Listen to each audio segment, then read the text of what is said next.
আজকে রান্না করতে চলছি ইলিশ মাছ সর্ষা দিয়ে পাতুরি আর ইলিশ মাছের মাথা দিয়ে কচুর শাক। আপনারা সঙ্গে থাকুন, দেখতে থাকুন, শেয়ার করুন, কমেন্ট করুন। এই যে কচুর শাক সিদ্ধ করে রেখেছি আর এই ইলিশ মাছের মাথা দিয়ে রান্না হবে। কড়াই বসিয়ে দিয়ে কড়াইতে তেল দিয়ে মাছ ভেজে নিচ্ছি, হালকা একটু ভেজে নিব।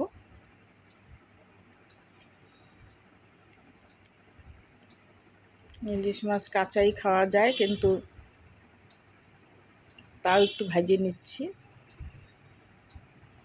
কাঁচাই রান্না করা যায়, তাও ভেজে নিচ্ছি। ভাজা হয়ে গেছে, হালকা একটু ভেজে নিচ্ছি, নামায় নিচ্ছি।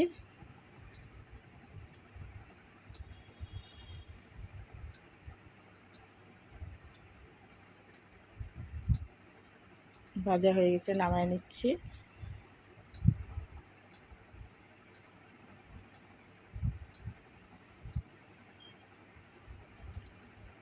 কড়াইতে তেল দিয়ে শুকনো লঙ্কা আর তেজপাতা দিয়ে দিচ্ছি, হালকা একটু জিরে সম্বার দিয়ে দিলাম। কচুর শাক দিয়ে দিচ্ছি। শাকের সঙ্গে একসঙ্গেই লঙ্কা, কাঁচা লঙ্কা সিদ্ধ করে নিয়েছি।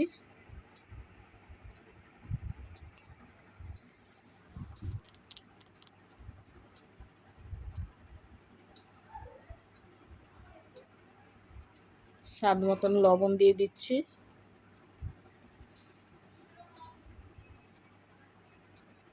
হালকা একটু হলুদ দিয়ে দিচ্ছি। মাছ দিয়ে দিচ্ছি,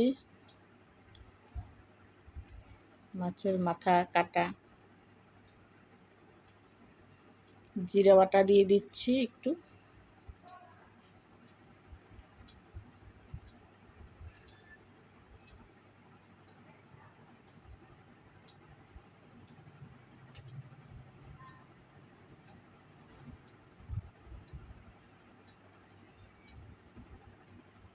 হয়ে গেছে, নামায় নিচ্ছি।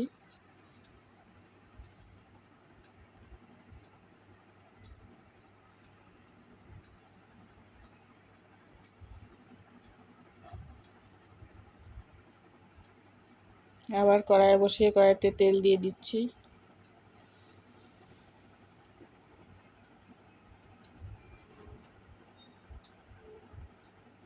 সর্ষা, কাঁচা লঙ্কা আর হালকা একটু জিরা, আদা বেটে রাখছিলাম, ওটা কড়াইয়ের তেলের মধ্যে দিয়ে দিচ্ছি। স্বাদ মতন লবণ দিয়ে দিচ্ছি। একটু হলুদ দিয়ে দিচ্ছি।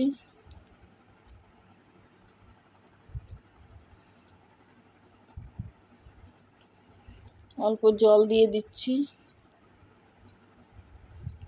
দুটো কাঁচা লঙ্কা দিয়ে দিচ্ছি, গোটা লঙ্কা। মাছ দিয়ে দিচ্ছি।